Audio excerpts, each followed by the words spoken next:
Hi-ho, I'm Christmassy Corey, and I have too many Christmassy tapes. Happy holidays, everyone. I hope that you're feeling as jolly as you can right now.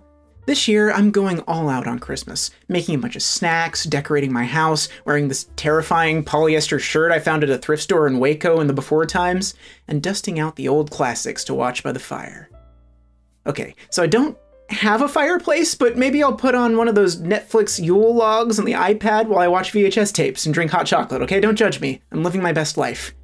Since I can't see my human family and friends this Christmas, I'll have to settle for my other family. My felt family. The Muppets. I love the Muppets. Always have. Always will. To paraphrase an Academy Award-winning song, I'm either a Muppety man or a very manly Muppet. To me, the Muppets are the embodiment of earnestness and the perfect purveyors of gentle anarchy and radical kindness.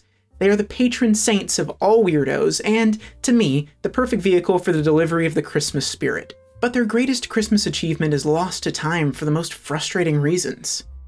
This episode is a little bit different. I'm not going to go through this show beat by beat and break it down and make fun of little details. It deserves better than that.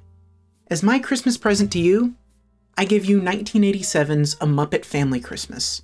Go watch it, right now. I'll be waiting when you get back. Sure, it's terrible for my analytics, but this one is special. There's a link right here. It's free on YouTube. More on that later. But for now, here's why it matters to me, and why it should matter to you that it's so hard to find legally.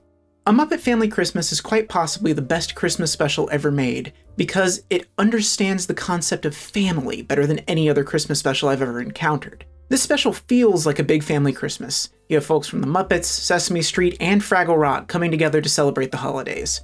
They even managed to work in the Muppet Babies in a brief home movie cameo. It's heartwarming and hilarious to watch this enormous crowd descend on Fozzie Bear's mom's house to spend some quality time together. All of the Muppets are so disparate in personality and form, but they love each other, support each other, and change hearts and minds along the way. It's the idealized spirit of the holidays. Sure, there'll be arguments, and the Swedish chef may try to murder and cook Big Bird, but those disagreements never last long, and they frequently turn to Christmas carols. We even see that with Kermit and Piggy in this. Generally, their love seems tumultuous and one-sided, with Kermit always keeping Piggy at arm's length, but in A Muppet Family Christmas, he wants to be with her. He wants to spend time with her. He's worried about her well-being. I know it's dumb to be invested in the decades-long romance of a felt frog and pig, but this feels significant, you know? It's the antithesis to almost 50 years of will they won't they that defines almost every Muppet film and TV show but this one. This is part of the delicate needle of the Muppets thread so perfectly. That heady mixture of humor and sincerity just hits different at Christmas. The barriers are lower, your guard's not up, you're more agreeable to the possibility of whimsy and wonder. Henson & Co. know this instinctively, and they give the special a comfortable, dreamlike quality that only really keeps a few loose threads pulling you along. The plot is incredibly simple.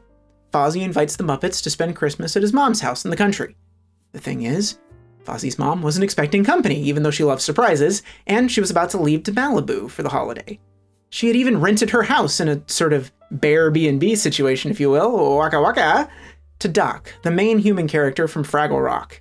The Muppets descend on the house, and adorable, lovable chaos ensues. There's also some business with Piggy being late to the gathering and trying to find her way through a worsening winter storm.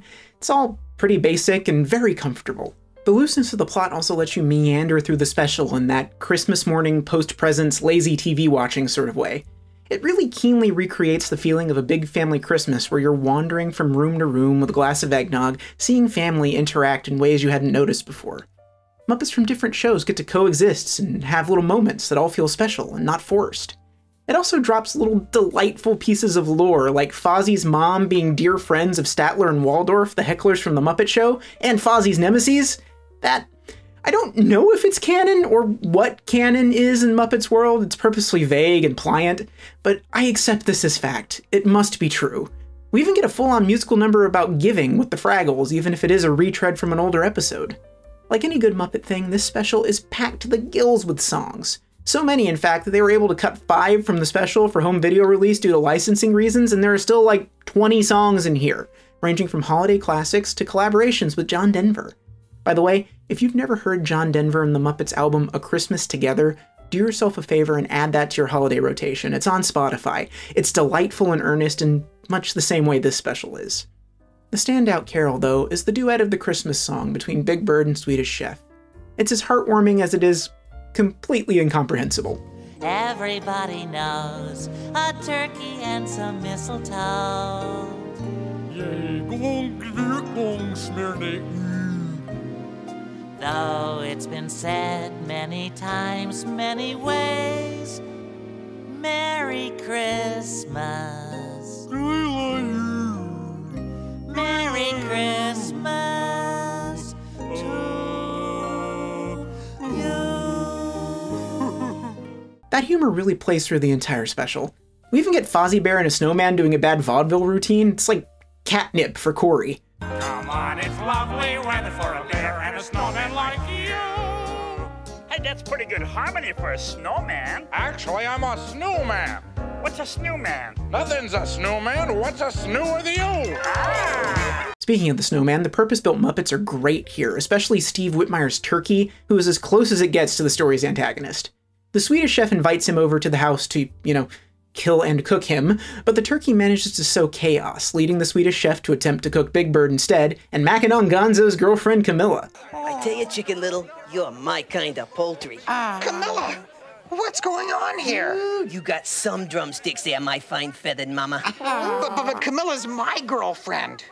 You gotta be kidding. You're not even a bird.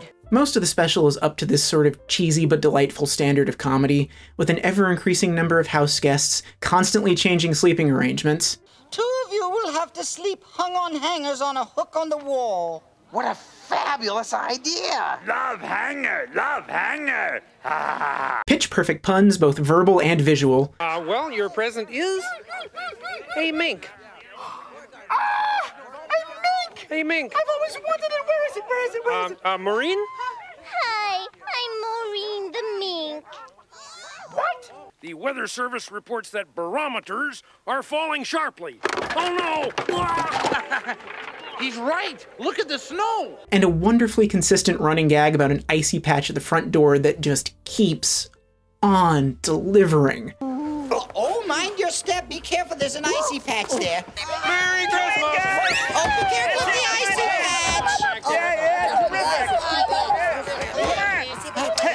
Hey, aren't you glad to see us all?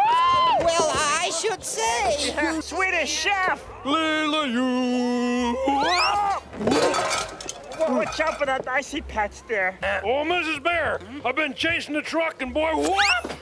Oh, my. I guess Fozzie didn't tell you about the icy patch. Yeah, I guess he didn't. Kermit, where are you? You can feel the peace of the holiday season. Whoa, watch out. Careful of the icy patch. And the thing ends with an enormous full family sing-along that is just meltingly sincere. They blaze through like 12 Christmas standards in 10 minutes. It's a marathon of pure sentiment, and it's just wonderful. A Muppet Family Christmas is the complete package. It has the laughs, it has the songs, and most importantly, it has the heart. And as a beautiful star atop this shining tree, it has the thing that brings me to actual physical tears every time. At the very end, it even has Jim Henson. He shows up in a brief cameo with Sprocket the dog to opine about all the work he still has to do. Well, they certainly seem to be having a good time out there, Sprocket. Yeah, I like it when they have a good time. But I tell you what, somebody's got to do something about these dishes, Sprocket. Come on, I'll wash and you dry, okay? It doesn't get much better than that.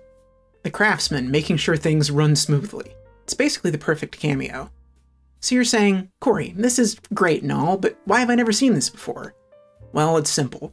3 different companies own these characters now. It's a rights standoff. Disney owns the Muppets, Warner Brothers has a weird stranglehold on Sesame Street, and the Henson Company retains rights to Fraggle Rock. With each of these worlds locked behind some form of premium streaming platform, there's no real chance for a remastered or reissued DVD, or for this thing to ever really stream legally.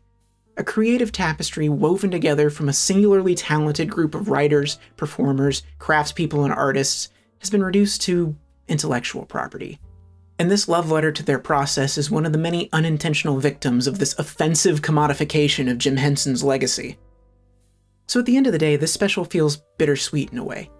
It's one of the last Muppet specials Jim made before he died, and it's the last time we'll probably ever see this whole family together. And in a way, that's kind of like Christmas too. And Christmas in 2020? Doubly so. You know, this year has been tough for so many reasons. Stress, anxiety, a global pandemic that keeps us away from the people we love. It reminds me of a story. The song Have Yourself a Merry Little Christmas was originally written for the Judy Garland film Meet Me in St. Louis. It's a song Judy sings to cheer up her younger sister as they prepare to move away from the only home they've ever known. It's a song to reassure us that while things may be tough or sad, it's important to take the joy you can find as you can find it. But as time went by and the song became a perennial Christmas favorite, the lyrics changed. Frank Sinatra famously thought the song was too depressing, which is why, in the midst of a contemplative and beautiful song about regret and hope, you suddenly get a soaring non sequitur about hanging a shining star upon the highest bough. Always too much mustard on that line, every single time. But this year, I think the original lyrics speak truer than they ever have, especially that last verse. Once again, as in olden days, happy golden days of yore, faithful friends who are dear to us will be near to us once more. Someday soon, we all will be together, if the fates allow. Until then, we'll have to muddle through somehow. So have yourself a merry little Christmas now.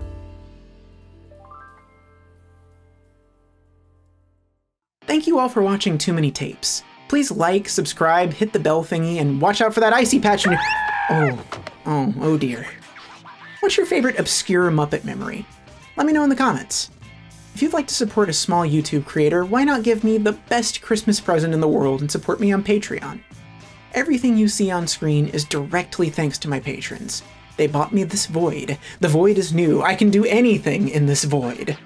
If you donate $20 or more a month, like Chase Smith, who's always reminded me of Scooter, I'm gonna say Scooter, Christmas Scooter, you get to have your name take up the entire screen to show your festive importance. You can also be like NATO Kitsch, who is Gonzo. This is not up for debate or discussion. If you donate $10 or more a month, you're Statler and Waldorf. Because you're paying enough to heckle me if you want to, I don't mind. You do you. And if you donate $5 or more a month like these fine folks, you're Miss Piggy. Because honestly, the show doesn't go on without you. Thank you so much for watching Too Many Tapes this year. Have the safest, happiest holiday you can, and I'll see you all in 2021.